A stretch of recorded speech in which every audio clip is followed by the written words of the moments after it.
अति सुंदर होता है मन अति सुंदर।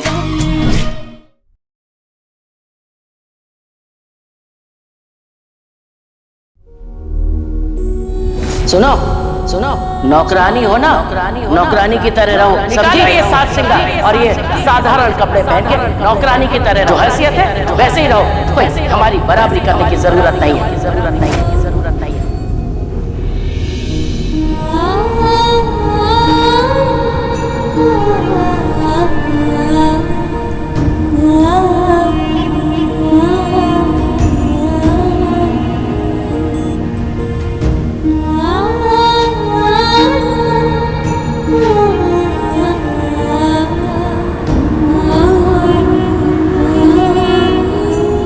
राधा, जो कुछ भी हो रहा है उसके लिए आई एम रियली सॉरी। प्रथम सर, आप क्यों सॉरी बोल रहे हैं? ये सब हमारी गलती की वजह से हुआ है, या फिर यूं कहिए कि हमारी बदकिस्मती से हुआ है। पर हमें किसी बात का शिकवा नहीं है। हम बस इतना चाहते हैं कि जल्द से जल्द हमारी दादी ठीक हो जाए। आई रियली होप ऐसा ही हो। हम आते हैं।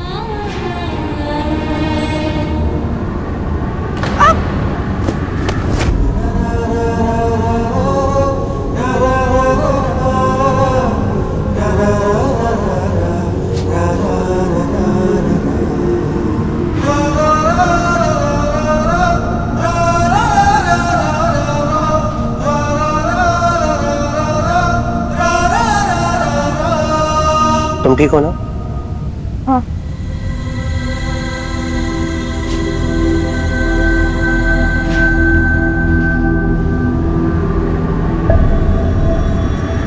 आते हैं।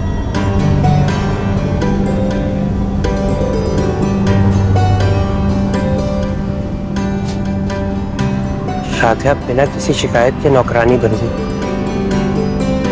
हाजी ने कितना कुछ सुनाया उसे, कितनी कड़वी बातें की, लेकिन उसने किसी बात का बुरा नहीं माना। जरा भी नाराज नहीं। राधा की मासूमियत देखकर ऐसा बिल्कुल नहीं लगता कि वो मेरा और निहारिका का ब्रेकअप करवा सकते। इतने बड़े घर की शादी का इवेंट कर रहे हैं हम। काश इतने ही बड़े घर में हमारी भी शादी हो जाए।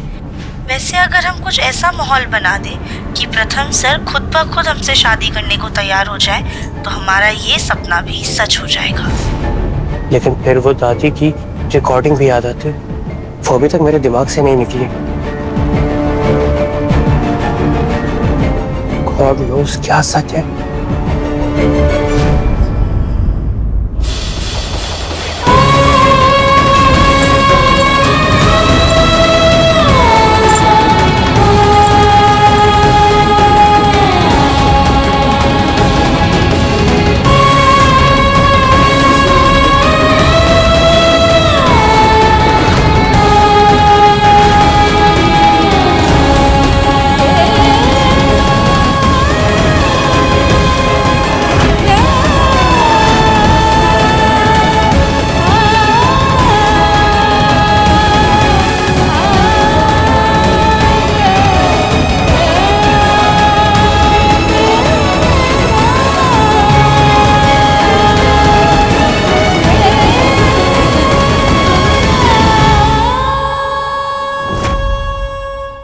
टेम्पररी सही, लेकिन आज मैं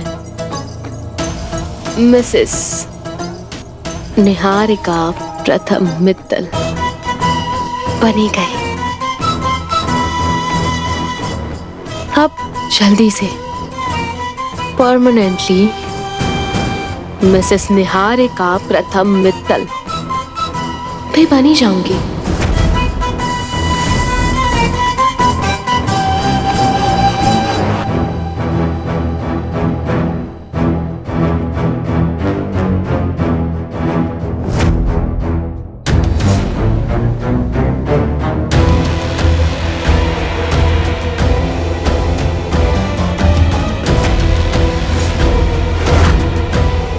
राध्या, दादी के साथ तुमने अच्छा नहीं किया। वो तुम्हें बचाने आ रही थी और तुमने। सही कहते हैं लोग, भगवान सब देखते हैं। तभी तो देखो आज तुम कहाँ हो और मैं कहाँ हूँ? वैसे अभी जो तुम्हें झेलना पड़ रहा है, कहीं उसकी वजह से तुम्हें ये तो ख्याल नहीं आ रहा कि इससे अच्छा तो दादी मारी जाए? निहारिका, आवाज नीचे।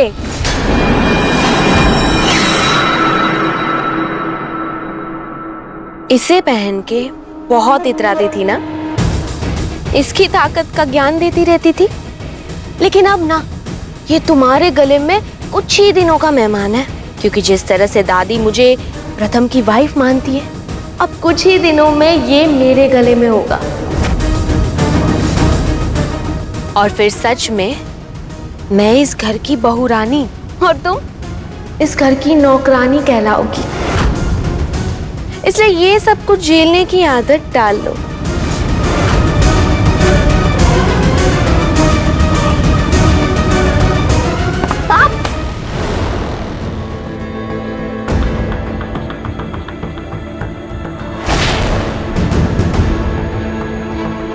क्या हुआ निहारिका? अभी तो बहुत बड़ी बड़ी बातें कर रही थी, लेकिन पहले कदम पे ही लड़खड़ा गई। सपनों और हकीकत में बहुत फर्क होता है, इसीलिए संभल कर चलो। निहारिका, क्या कहा?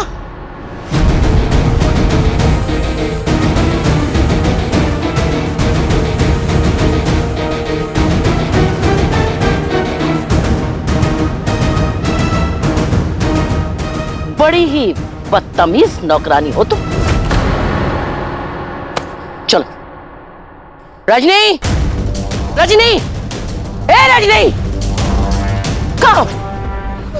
ये देखो। अरे सुना तुमने क्या कह रही थी ये लड़की? ये नौकरानी घर की बहू को उसके नाम से पुकार रही थी, निहारिका कह के बुला रही थी।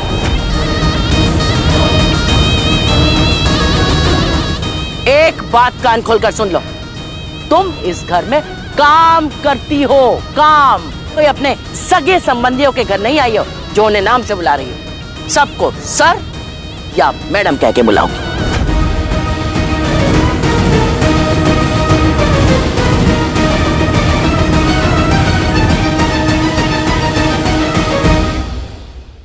जी दादी। मैडम। जी मैडम।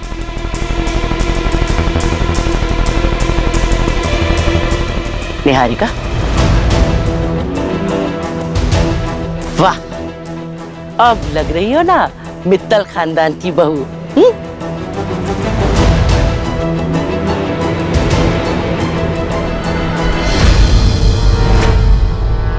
ये क्या अनर्थ! रजनी, तुमने अपनी बहू को संस्कार नहीं दिए?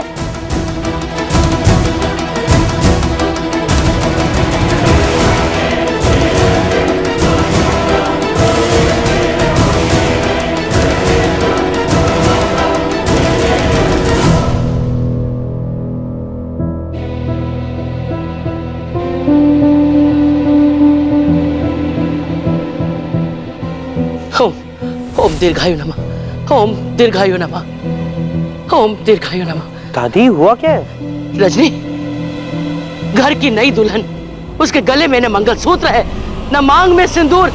कितना बड़ा अनर्थ!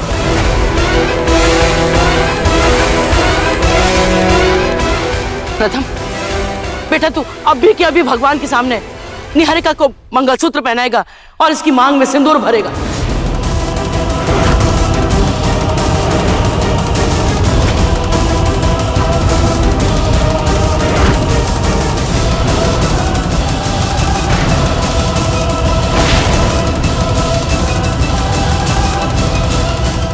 माँ जी, वो निहारिका ना भूल गई होगी, अभी कमरे में जाके सिंदूर और मंगलसूत्र लगा लेगी, है ना?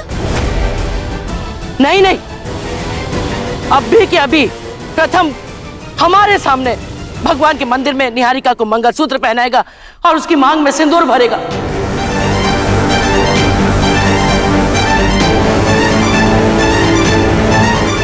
और वैसे बेटा, जब से हमारी तबीयत खराब हुई है तब से तुम्हारी शादी की तस्वीरें भी धुंधली पड़ गई हैं।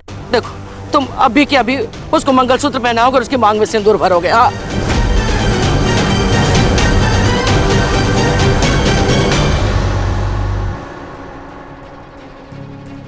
दादी मुझे ना ऑफिस का बहुत काम है, निहारिका खुद कर लेगी ना ये सब, मैं काम कर लेता हूँ। अच्छा, शादी के पहले तो बड़ा उसके सामने लट्टू बना फिरता था, अब क्या हो गया? दादी के सामने शर्मा रहा है क्या? हे हमारे मनोज कुमार, तुम अपनी मधुबाला की बात नहीं मान सकते क्या?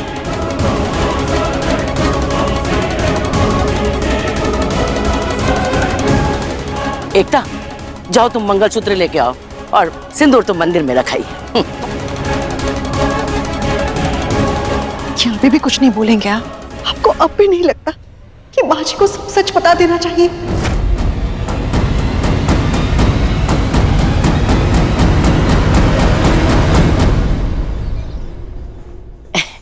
प्रथम बेटा, इतना सोच क्या रहा है? पता है आज का दिन बहुत शुभ है, बस अब तू जल्दी से निहारिका को मंगलसूत्र पहना और उसकी मांग में सिंदूर भर ले।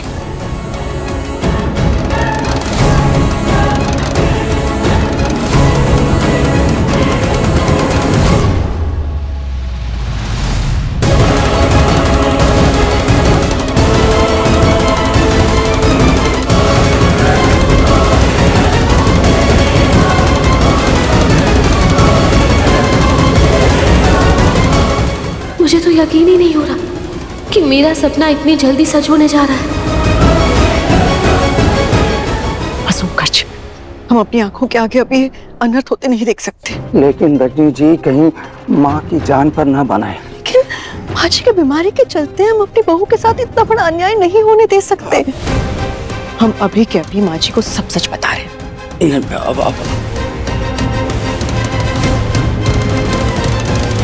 प्रथम, मांग में सिंदूर भर बेटा।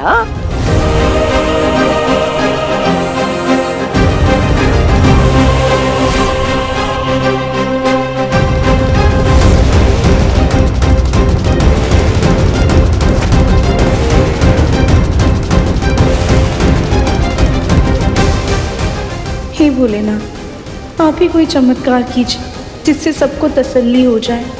ना दादी बीमार हो, ना ही माँ पापा जी के बीच अनबन हो, और ना हमारे सुहाग पर आ जाए।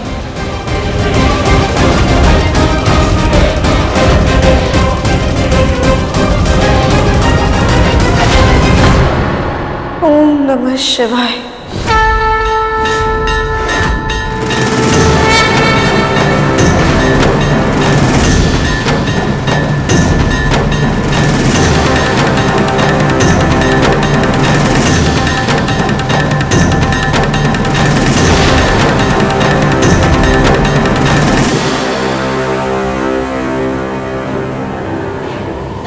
ये धुआं कहाँ से आ रहा है? एकता, सारी खिड़कियां खोलो। माँ, आपकी तबीयत खराब हो रही है, आप चलिए कमरे में। अरे नहीं नहीं बेटा, हम ये सिंदूर की रस्म करवा के जाएंगे। मैं खिड़की खोलती हूँ।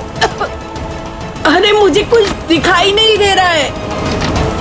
ये पक्का वो मच्छर भगाने वाली मशीन का धुआं है। वो आदमी यहाँ से गुजरा होगा तो वो धुआं अंदर आ गया। अरे प्रथम बेटा, तूने रस्म पूरी भी कर दी।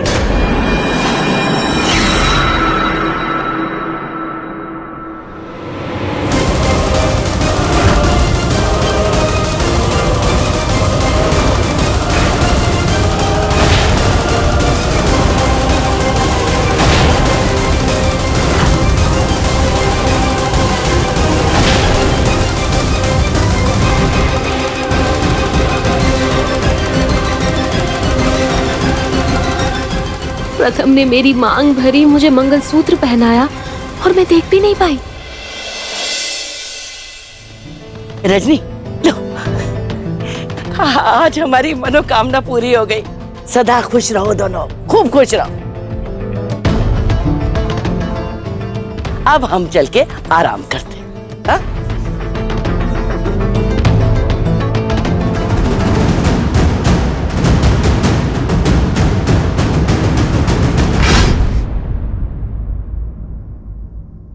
प्रथम, ये क्या किया तुमने? माँ जी की बातों में आकर तुमने निहारिका की मांग में सिंदूर भर दिया, उसे मंगलसूत्र पहनाया। अरे ये शादी कोई मजाक नहीं है जो कोई बहाना बनाने की बजाय तुमने राधिका के साथ इतना बड़ा अनर्थ कर दिया।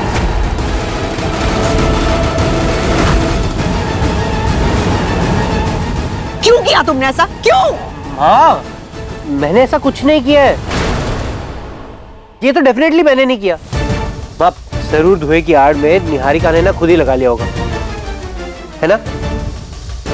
नहीं प्रथम, ये मैंने नहीं पहना है, जरूर तुमने ही पहनाया होगा। निहारिका, मैं कैसे पहनाऊंगा? मुझे पता तो होगा ना अगर मैंने तुम्हें ये पहनाया होगा। माँ,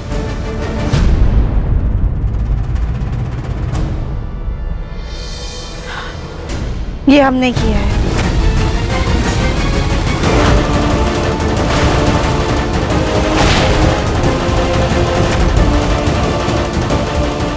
तुम्हारी हिम्मत कैसे हुई राध्या? दादी ने प्रथम को कहा था ना, तो फिर तुमने क्यों किया? हम सबको दादी की हाँ में हाँ मिलानी है, वरना उनकी तबीयत बिगड़ जाएगी। ये बात तुम्हें पता नहीं है क्या? निहारिका, राध्या ने बिल्कुल ठीक किया है। उसने जिस सूझबूझ से माँ जी की बात पूरी की है, उन्हें सच का पता तक नहीं चला, और ये काबिले तारीफ है।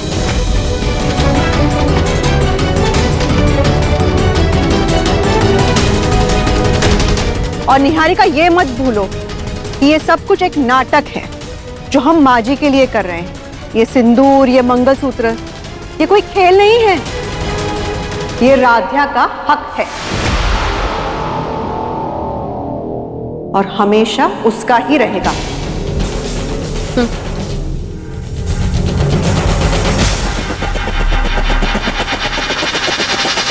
राध्या बेटा, मैं जो किया ना बिल्कुल ठीक किया। इससे ये नाटक भी नहीं टूटा और माँ जी को सच का पता भी नहीं चला। और देखो ना, किसी के देखे बिना, किसी को भनक भी नहीं पड़ी और तुमने इतने अच्छे से सिंदूर लगा दिया। एनीवेज, मुझे ऑफिस का बहुत काम है, मैं निकलता हूँ।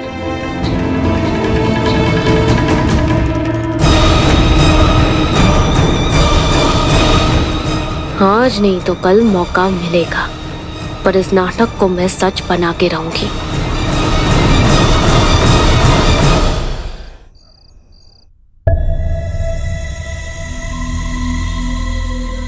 प्रथम नहीं आया? प्रथम कहाँ है? दादी वो ऑफिस में ही है, एक इम्पोर्टेंट मीटिंग है, थोड़ा लेट होगा उसे। अच्छा अच्छा।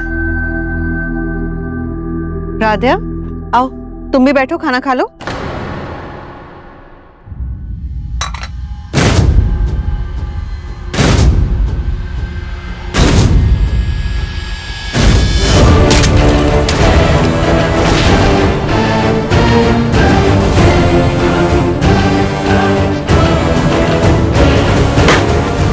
रजनी, उससे सिर्फ खाने को क्यों बोल रही हो? थाली भी परोस के दे दो ना। हम 2 दिन बीमार क्या हो गए, तुमने इस नौकरानी को बिल्कुल ही सिर पे चढ़ा दिया।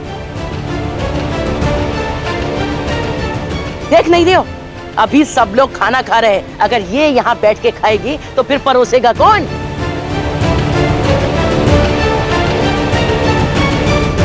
एक बात बताओ, तुमने इसको हमारी प्लेट में खाने की इजाजत दे रखी? नहीं माँ जी, वो चुप! बिल्कुल चुप! दया दिखाते दिखाते तुमने इसे हाथी बना दिया, हाथी। ऐसा लगता है पूरे घर बार का राशन तो ये एक ही दिन में अकेले ही चट कर जाती होगी। उर्मी, जाओ रसोई से नौकरों वाली प्लेट लगाओ।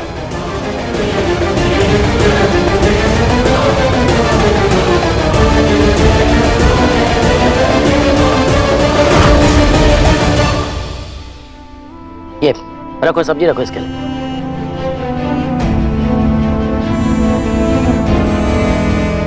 लो, यहाँ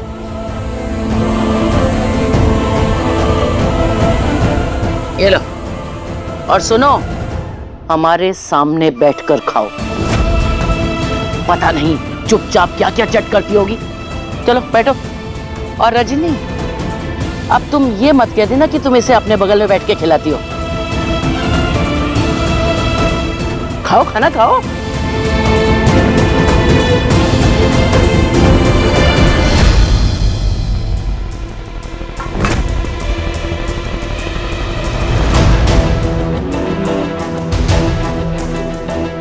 अरे खीर में शक्कर कम है, मैं लेके आती हूँ। अरे तुम क्यों उठ रही हो? बैठो। ये किस ले? ए, जाओ रसोई से चीनी लेके आओ।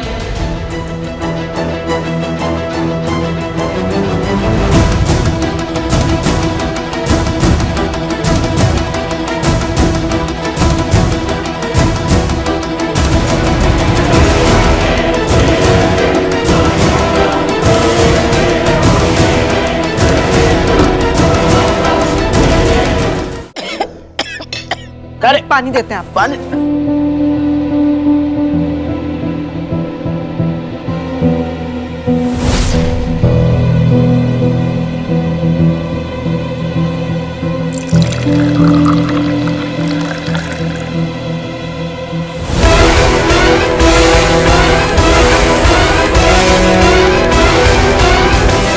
चलो हमारा खाना तो हो गया।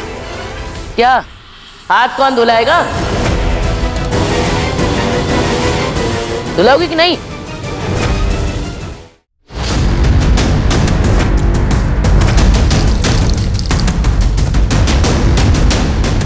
ए, अब ये सारे बर्तन समेट करके रसोई साफ कर देना। खबरदार जो ऐसे ही छोड़ दिया तो।